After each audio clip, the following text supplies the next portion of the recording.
μόνο από τις τωρινές βροχές λόγω φερτών, αλλά από τα περσινά φερτά χώματα και ζυζάνια τα οποία έχουν εκεί μέσα φυτρώσει.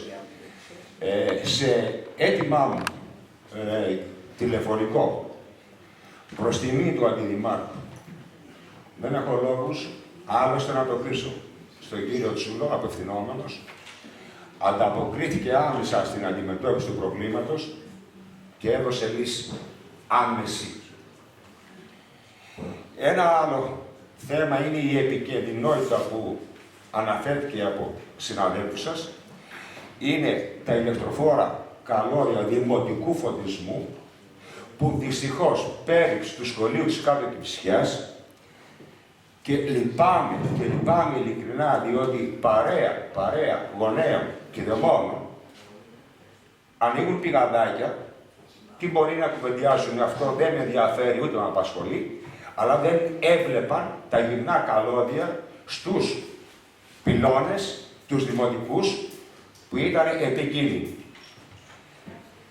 Επαναλαμβάνω, σε επικοινωνία μου σε αυτό το θέμα πάλι με τον κύριο Τσούλο, εδόθη λύση σε κατάσταση που υπήρχε 3 και πλέον ετών. Εδόθη λύση. Ένα άλλο ζήτημα είναι ότι στον πεζόδρομο από Μπότσαρη στην ταβέρνα πρώην Χαμπάκη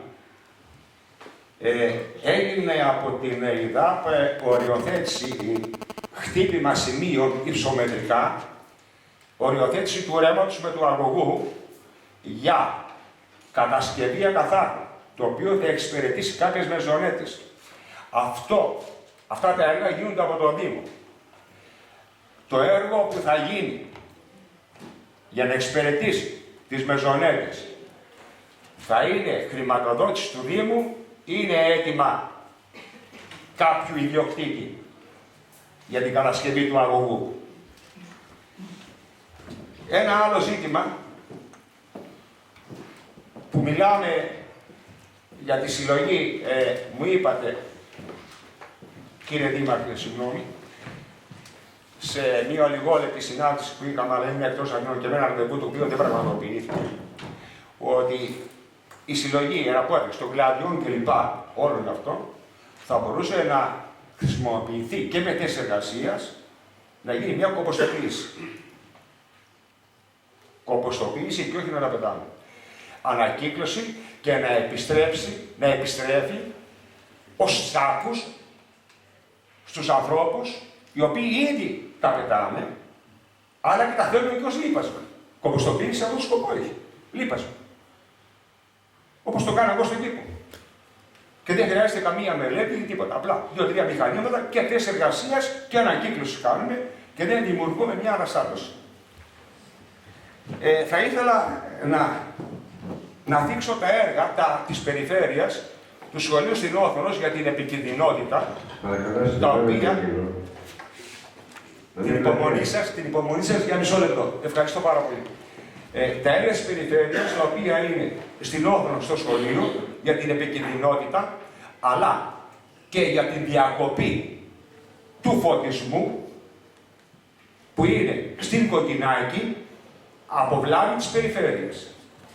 Και κλείνω ότι θα έπρεπε πολύ σοβαρά κάποιοι να δουν την πράσινη ενέργεια, πέρα την κομποστοποίηση, τα ταρατζόνερα τεράστιων επιφανείων των σχολείων μπορούν να συλλέγονται, να δημιουργούν δεξαμενές ή πλαστικές για δημοτική χρήση, πότισμα.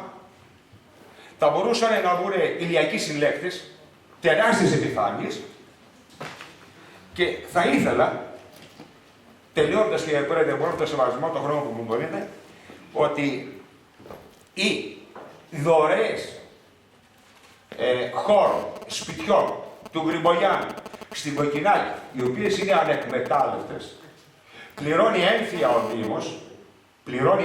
Δήμος, πληρώνονται ενίκεια για παιδικούς σταθμούς, γιατί αυτοί δεν αξιοποιούνται.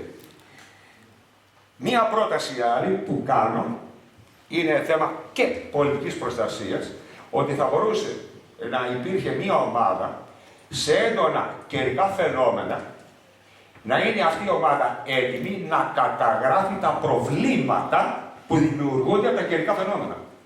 Δηλαδή, που δημιουργούνται πλημμυρικά, το Α ή το Β. Αυτή είναι μία άλλη πρόταση. Ευχαριστώ πάρα πολύ.